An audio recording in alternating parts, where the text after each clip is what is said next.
to the end of the South Economic Summit. The summit was held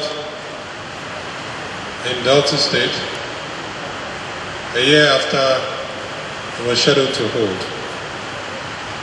Some of us will recall that there were court judgments and interruptions that delayed the holding of this summit. But we're particularly pleased that we finally held the summit, and I think that delay was also a blessing in many disguises. So I want to start with a word of appreciation to the indefatigable governor of Delta State, who put together this event. He spared nothing to ensure that we have a successful summit. And in spite of one or two technical hitches, I believe that the conclusion of the summit reflects success and a positive direction for the South-South. Clearly, for us, the summit is not designed to be a talk show. It's designed to be able to bring public sector, private sector together. It's designed to bring various stakeholders, resource persons together to be able to fashion out a direction that would ultimately see to wealth creation and a development of the potential and the opportunities of the South-South zone. When we talk of untapped opportunities, clearly we see that amply in the South-South zone of Nigeria. The time has come for us to take charge of our destinies. And the only way we can achieve that is by implementing the decisions, recommendations, and the outcomes of the summit. And that is why I began by saying that the summit is not a talk show. It is a facilitator of a roadmap that we intend to implement religiously to ensure that the South-South benefits tremendously from our vision for integration. I want to thank my colleagues for being part and parcel of this summit. You saw the strong participation of each and every governor. You saw the commitment and the political will that was demonstrated in the last 3 days. We saw the people of the Niger Delta, or the South-South zone, coming together to forge a common destiny and a commitment to take this economy to much greater heights.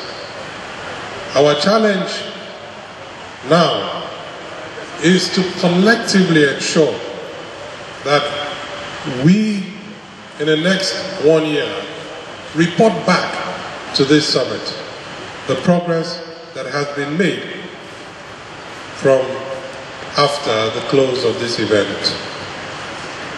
So the DG and his team will be well advised to get cracking on the implementation of the recommendations of the summit.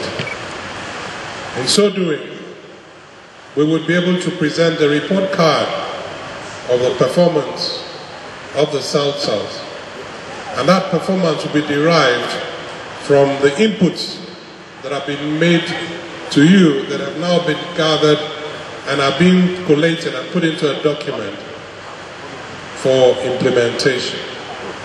When we started with the first summit, some skeptics said, these people can never speak together. They can't have one voice. They can't take this beyond the talk shop in Calabar. We're glad that we've proven our skeptics wrong and that we will do more to show that you cannot find a more united, a more resourceful, and a more committed group of people than the people of the South-South.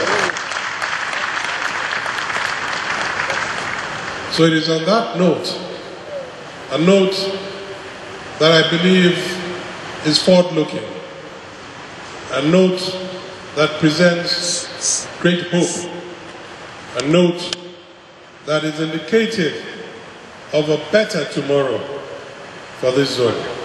It is on that note that I want to thank each and every one of you for being part of all of this.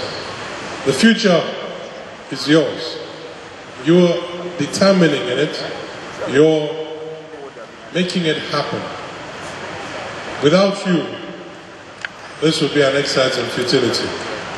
And it is on that note that I want to assure you that the next summit will build on this, and that in the spirit of our commitment to sustaining this, the next summit, which will be held next year, will be held in Port Harcourt, the Rivers State capital.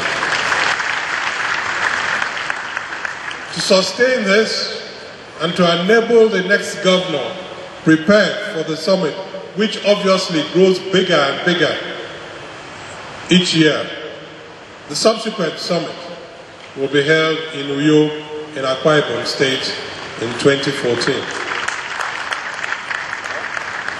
So for us, we remain committed to this, and we look forward to seeing you in Port Harcourt, Rivers State next year.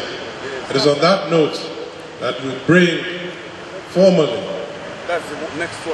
the second South-South Economic Summit to a final close, to the glory of the Almighty God. Thank you, and God bless us all.